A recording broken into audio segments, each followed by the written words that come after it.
Hello hi guys, welcome back to my YouTube channel.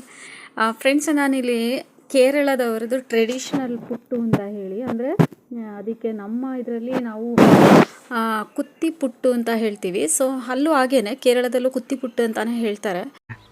ನಾನು ಕನ್ನಡದವರಿಗೆ ಅಂತ ಹೇಳಿದ್ರೆ, ಈಗ ನಮ್ಮ ಇಲ್ಲಿದು ಜನರಿಗೆ ಅಂತ ಹೇಳಿದ್ರೆ ಪುಟ್ಟು ಅಂತ ಹೇಳ್ಬೋದು. ಸೊ ಇದು ಕೇರಳದ್ದು ಕುತ್ತಿ ಪುಟ್ಟು ಅಂತ ಹೇಳಿ. ಸೊ ಹಾಗಾಗಿ ಟ್ರೆಡಿಷ್ನಲ್ ಆಗಿ ಅವರು ಬ್ರೇಕ್ಫಾಸ್ಟಿಗೆಲ್ಲ ಇದನ್ನ ರೆಡಿ ಮಾಡ್ತಾರೆ. ಸೊ ಹಾಗಾಗಿ ಇದನ್ನ ನಾನೀಗ ರೆಡಿ ಮಾಡುವ ಅಂತೇಳಿ. ಸೊ ನನಗೆ ಒಂದು ಬೌಲಲ್ಲಿ ಒಂದು ಗ್ಲಾಸ್ ತೋರಿಸ್ದಲ್ಲ, ಆ ಗ್ಲಾಸ್ ಫುಲ್ ಅಕ್ಕಿ ಹಿಟ್ಟನ್ನ ತೊಗೊಂಡಿದ್ದೀನಿ. ಅಂದರೆ ಅಕ್ಕಿ ಪೌಡರ್ ಇದೆಲ್ಲ ಅದನ್ನ ತೊಗೊಂಡಿದ್ದೀನಿ. ಸೊ ಈ ಅಕ್ಕಿ ಪೌಡರ್ ಬಂದು ಹೇಗೆ ಅಂದರೆ, ನಾನು ಮನೆಯಲ್ಲೇ ಅಕ್ಕಿನ ತೆಗೆದು ತೊಳೆದು ಅದನ್ನ ಒಣಗಿಸಿ ಪುಡಿ ಮಾಡಿ ಇರುವಂಥದ್ದು. ಸೊ ನಿಮಗೆ ಆ ಥರ ಅಕ್ಕಿ ಈ ಥರ ಪುಟ್ಟು ಮಾಡಬೇಕು ಅಂತ ಹೇಳಿದ್ರೆ ನಿಮಗೆ ಅಂಗಡಿಯಲ್ಲಿ ಸಿಗುತ್ತೆ. ಸೊ ನಾನಿಲ್ಲಿ ಮನೆಯಲ್ಲೇ ಯೂಸ್ ಮಾಡುವಂಥ ಅಕ್ಕಿ ಪೌಡರ್ನ ಏನಿದೆ ಅದನ್ನ ತೊಗೊಂಡಿದ್ದೀನಿ, ಒಂದು ಗ್ಲಾಸಷ್ಟು. ಅದನ್ನ ಏನು ಮಾಡಬೇಕಂದ್ರೆ, ಸ್ವಲ್ಪನೇ ನೀರು ಇದು ನಾವು ಈ ಥರ ಕಲಿಸ್ಕೋಬೇಕು. ಇದೆ ನೋಡಿ, ಈ ಥರ ಕಲಿಸೋದು ಅಂದರೆ ಸ್ವಲ್ಪ ನೀರೂ ಆಗಿರಬಾರ್ದು ಹಿಟ್ಟು. ಸೊ ಜಾಸ್ತಿ ನೀರು ಹಾಕಬಾರ್ದು, ಜಾಸ್ತಿ ಒಣಗಿದಾಗೇನೂ ಇರಬಾರ್ದು. ಆ ಥರ ಆ ಶೈಲಿಯಲ್ಲಿ ನಾವು ಅದನ್ನ ಚೆನ್ನಾಗಿ ಕಲಿಸ್ಬೇಕು. ಅದನ್ನ ಕಲಸಿ ಅದನ್ನ ಸ್ವಲ್ಪ ನೋಡಬೇಕು. ಅದನ್ನ ಹೀಗೆ ಹಿಡಿದು ನೋಡಿದ್ರೆ ಒಡಿಬೇಕು, ಈ ಥರ ಒಡೆದು ಹೋಗುತ್ತೆ. ಆ ಥರ ಇರಬೇಕು. ಆ ಥರ ಇದರಲ್ಲಿ ಕಂಡೀಷ್ನಲ್ಲಿ ನಾವು ಅದನ್ನ ರೆಡಿ ಮಾಡಬೇಕು. ಸೊ ಅದಾದಮೇಲೆ ನಾನು ಇವಾಗ ಅದಕ್ಕೆ ಪುಟ್ಟು ಮಾಡಲಿಕ್ಕೆ ಅಂತೇಳಿ ಇದು ಪಾತ್ರೆನೇ ಸಿಗುತ್ತೆ. ಸೊ ಆ ಪಾತ್ರೆಗೆ ನಾನು ಇವಾಗ ನೋಡಿ ಅದಕ್ಕೆ ಒಂದು ಓಲ್ಗೆ ಅಂದರೆ ಅದ್ರ ಒಳಗಡೆ ಹಾಕಲಿಕ್ಕೆ ಅಂತ ಒಂದು ಸಣ್ಣ ಒಂದು ಪ್ಲೇಟ್ ಸಿಗುತ್ತೆ, ಅದ್ರೊಳಗಡೆ ಹಾಕಲಿಕ್ಕೆ ಅಂತೇಳಿ ಇವಾಗ ನಾನು ಅದರೊಳಗಡೆ ಹಾಕ್ಕೊಂಡೆ. ಸೊ ಇದು ಹಾಕಿ ಆದಮೇಲೆ ಆ್ಯಕ್ಚುಲಿ ನೀವು ಇದನ್ನ ತಿಂದಿರ್ಬೋದು ಅಂತ ಅಂದ್ಕೊಳ್ತೀನಿ.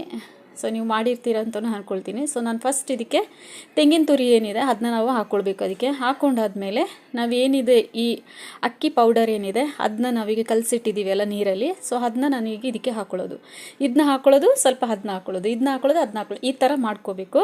ಸೊ ಅಂದರೆ ಬಾಯಿಗೆ ನಾವು ತಿನ್ನುವಾಗ ನಮಗೆ ಆ ತೆಂಗಿನಕಾಯಿ ತುರಿನೂ ಇದೆಯಲ್ಲ ಅದು ಬಾಯಿಗೆ ಸಿಗಬೇಕು. ತುಂಬ ರುಚಿಯಾಗಿ ಟೇಸ್ಟಿಯಾಗಿರುತ್ತೆ ಮತ್ತು ತುಂಬ ಈಸಿ ಕೂಡ ಇದು. ಸೊ ಒಂದು 10 ನಿಮಿಷದಲ್ಲಿ ಇದು ಆಗುವಂಥದ್ದು. ಸೊ ಇದನ್ನ ನಾನು ಲಿಡ್ ಕ್ಲೋಸ್ ಮಾಡಿ, ಇದರದ್ದು ಏನೋ ಪಾತ್ರೆ ಒಂದು ಸಿಗುತ್ತೆ. ಸೊ ಅದರೊಳಗಡೆ ನೀರು ಹಾಕಿ ನಾನು ಅದನ್ನ ಇದರೊಳಗಡೆ ಹಾಕಿ ಅದನ್ನ ಕುದಿಯೋಕ್ಕೆ ಬಿಟ್ಟೆ. ಅಂದರೆ ಇದನ್ನ ಬೇಯೋಕ್ಕೆ ಬಿಡಬೇಕು. ಇದು ಆವಿಯಲ್ಲೇ, ಅಂದರೆ ಆ ನೀರದು ಆವಿ ಏನು ಬರುತ್ತೆ ಅದರಲ್ಲಿ ಇದು ಬೇಯಬೇಕು. ಸೊ ಅದಾದಮೇಲೆ ನಾನು ಇವಾಗ ಬಿಸಿಯಲ್ಲಿ ಈಗ ತೆಗಿತಾ ಇದ್ದೀನಿ ನೋಡಿ, ಬರ್ತಾನೆ ಇಲ್ಲ, ತುಂಬ ಲೇಟ್ ಆಗ್ತಾ ಇದೆ. ಸೊ ಹಾಗಾಗಿ